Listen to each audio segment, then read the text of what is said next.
दोस्तों नमस्कार, स्वागत है आपका मेरे YouTube चैनल लीगल लवर्स पे। देखिए, ऑल इंडिया बार एग्जामिनेशन की तिथि नज़दीक आ गई है। 30 नवंबर 2025 को पूरे देश में एक साथ AIB के पेपर ऑर्गेनाइज होने जा रहे हैं।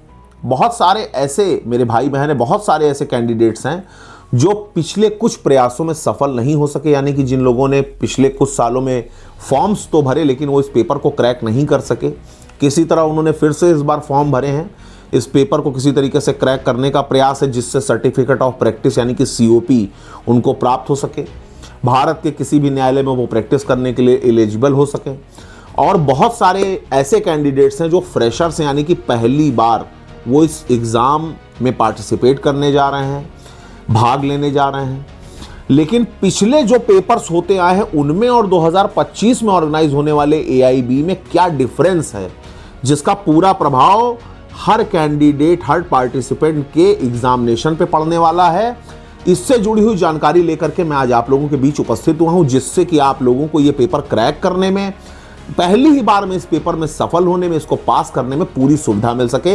इसलिए समय बर्बाद न करते हुए सीधे मुद्दे पर आते हैं और मैं आपको ये जानकारी देता हूं कि 2025 में होने वाला ये AIB का पेपर प्रीवियस ईयर में ऑर्गेनाइज होने वाले पेपर्स से किस तरह से डिफरेंस है, क्या क्या चीज़ें इसमें डिफरेंशिएट की गई हैं, कौन सी चीज़ें अलग है जो पहले नहीं थी, कौन कौन से प्रतिबंध इसमें लगाए गए हैं जो पहले नहीं थे, और कैसे आपको इस पेपर को पहली ही बार में क्रैक करना, उसके लिए आप कौन कौन सी चीज़ें सिस्टम वाइज पढ़ें जिससे पहली ही बार में आप इस पेपर को क्रैक कर सकें। तो बहुत ही ध्यान से इस चीज़ को नोट करिए और समझने का प्रयास करिएगा। मैं आपकी पूरी हेल्प करने के लिए यहाँ पर बैठा हूँ कि किस प्रकार से आप इस पेपर को पहली ही बार में क्रैक कर पाएंगे।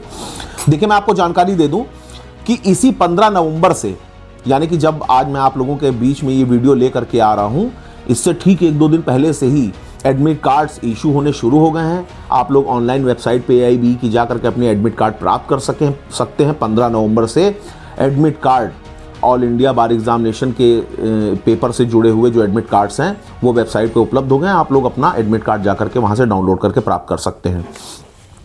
देखिए, जो परीक्षा होगी कुल 100 अंकों की परीक्षा है, माइनस मार्किंग नहीं होगी, यानी कि 100 प्रश्न आपको हल करने होंगे।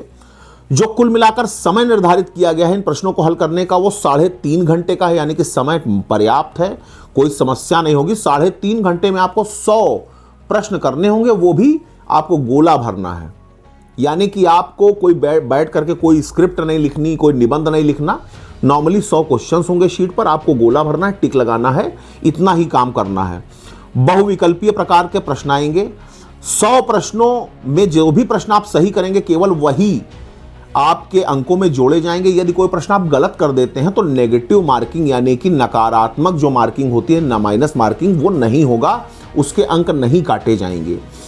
जो जनरल कैंडिडेट्स हैं, यानी कि जो जनरल कोटे के अभ्यर्थी हैं, उनको 45 क्वेश्चंस ठीक करने हैं 100 में से पास होने के लिए, क्योंकि पास ही होना जरूरी है। इससे ज्यादा कोई भी टेंशन लेने की जरूरत नहीं है, कोई टॉप करने का प्रयास नहीं करना है। 45 क्वेश्चंस जनरल कैंडिडेट के लिए हैं, पास होने के लिए निर्धारित किए गए हैं, और 40 प्रश्न का सही जवाब देना अनिवार्य है SC ST वाले कैंडिडेट्स के लिए। तो केवल इतना ही आपको करना है इस पेपर को पास करने के लिए। आपको मैं ये भी जानकारी दे दूं कि इस पेपर में ये चीज अलग है पहले के पेपर से कि पहले जो पेपर अभी तक होते आए हैं 2024 तक, वो ओपन बुक एग्जाम्स थे, यानी कि आप कितनी भी किताबें अपने साथ कैरी करके ले जाते थे, वहां पर जाकर के क्वेश्चंस को आप पलट करके, कितनी भी किताबों को ले जाकर के और पलट के देखते थे और सॉल्व कर लेते थे।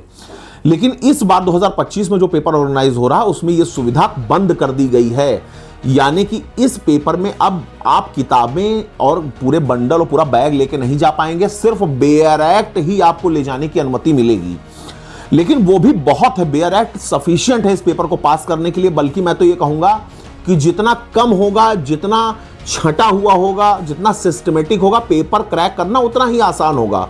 क्योंकि बहुत ज़्यादा बुक्स ले जाने में कैंडिडेट्स बहुत ज़्यादा कंफ्यूज हो जाते हैं कि कहाँ से क्या निकालें, क्या देखें, क्या ना देखें। और ख़ासकर वो कैंडिडेट्स जिन्होंने कभी बहुत ज़्यादा सीरियसली पढ़ाई नहीं की है, तो उनके लिए वो और भी बड़ी आफत बन जाती है। कम से कम बेयर एक्ट को आप पलट करके कुछ दिनों में ख़त्म कर सकते हैं, देख सकते हैं, कोई प्रश्न छांट सकते हैं, आराम से उसमें से टैली कर सकते हैं।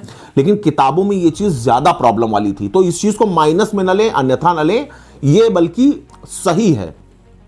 पेपर सिस्टमेटिक हो जाएगा तो पास करने में आसानी होगी। मैं आपको बता दूं कि कुल 19 विषयों में से ये प्रश्न पूछे जाते हैं। जो सबसे ज्यादा इंपॉर्टेंट चीज है वो ये है कि 3 ऐसे सब्जेक्ट हैं, सीआरपीसी, सीपीसी और कॉन्स्टिट्यूशन, यानी कि संविधान, दंड प्रक्रिया संहिता और सिविल प्रक्रिया संहिता। ये 3 ऐसे सब्जेक्ट हैं, ध्यान दीजिएगा। इन तीनों में से ही 10-10 क्वेश्चन, यानी कि कुल 30 क्वेश्चन केवल इन 3 ही सब्जेक्टों से आ जाएंगे। और इसके बाद चौथा जो मैं प्रेफर करूंगा वो है आईपीसी, यानी कि पीनल कोड, जिसे अब बीएनएस कहा गया है, भारतीय न्याय संहिता। यानी कि कुल मिला के ये 4 अगर तैयार कर लोगे तो पास हो गए, समझ लो। ज्यादातर क्वेश्चंस इसी से आएंगे। अगर ये 4 पे कमांड पूरी है तो आप ये मानो कि आप 95% तो युद्ध आप जीत ही गए। बचा हुआ 5% मुझको यकीन है कि आप लोग निकाल ले जाएंगे। तो ये जो सब्जेक्ट्स हैं इन पर ज्यादा फोकस करिएगा, ज्यादातर क्वेश्चन इन्हीं से आने वाले हैं। और मैं आपको यह भी जानकारी दे दूं कि देखिए, मैं आपको सब्जेक्ट वाइज समझा दूं, आपके ज्यादा समझ। फैमिली लॉ से आपको 8 क्वेश्चंस मिलने वाले हैं। कंपनी लॉ से भी आपको 4 से 5 क्वेश्चन मिलने वाले हैं। इन्वायरमेंटल लॉ से जुड़े हुए लगभग 5 क्वेश्चंस आपके सामने आएंगे। साइबर लॉ जो आज की तारीख में बहुत ज्यादा हाइप पर है, इस पर जरूर ध्यान दीजिएगा। वैसे तो इससे आपको लगभग 5 से 6 ही क्वेश्चंस मिलेंगे, लेकिन कोई भी आदमी प्रिजम्पशन नहीं कर सकता। हो सकता है जिस तरह से साइबर फ्रॉड एक्सेसिवली बढ़ते चले जा रहे हैं, जिस तरह से साइबर क्राइम की संख्या बढ़ती चली जा रही, हो सकता है कि 10 क्वेश्चन के लगभग भी आ जाए। तो साइबर लॉ से जुड़ी हुई चीजों पर ज्यादा फोकस करिएगा, पढ़ लीजिए, अभी समय है, ध्यान दे लीजिए, फोकस कर लीजिए। इसी तरीके से जो लेबर लॉ वगैरह है उससे भी लगभग 5 से 6 क्वेश्चंस आपको मिलने वाले हैं। और मैं आपको ये बता दूं कि पुराने पैटर्न से हट करके अब जो क्वेश्चंस आएंगे वो बेयर एक्ट पर ज्यादा बेस्ड रहेंगे। जो एडवांस केस लॉ थे उनको हटा करके बेयर एक्ट्स पर ज्यादा फोकस किया गया है।